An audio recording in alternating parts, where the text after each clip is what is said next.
ઓ મામા મારી પદ્માને કેજો જાજે રાજુહાર અધૂરી રહી મારી પ્રીત.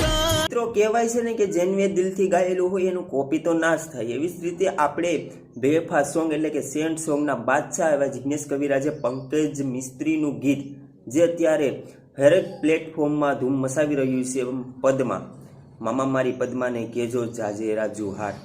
આ ગીતના શબ્દ એવા પવિત્ર છે. આ ગીત પહેલેથી જ સારું છે અને અત્યારે આ ગીતને પંકજ મિત્રીએ દિલથી ગાયું છે. પણ જ્યારે આ ગીતનું કોપી થોડીક લાઈનું જિગ્નેશ કવિરાજે ગાયું હતું ત્યારે પબ્લિકે શું કીધું હતું કે ગમે એમ થાય કે ભાઈ પંકજ મિસ્ત્રી જેવું તો તમે ગાઈ જ ન શકો. પંકજ મિસ્ત્રીએ દિલથી ગાયું છે.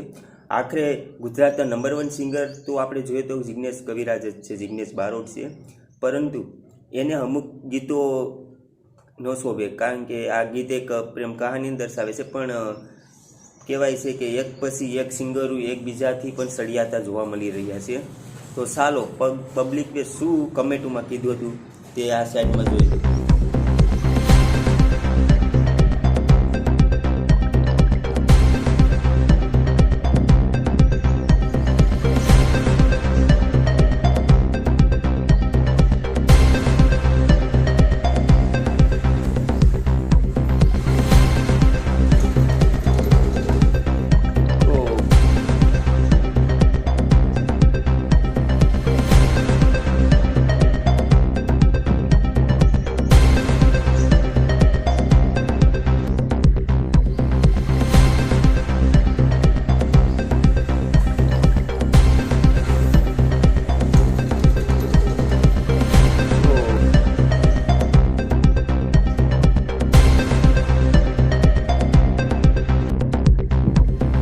આખરે તમારું શું કહેવું છે કે જિગ્નેશ બારોટે જે આ ગીત ગાયું છે તે પંકજ મિસ્ત્રીથી સારું છે કે નહીં તે કમેન્ટમાં જરૂર લખજો.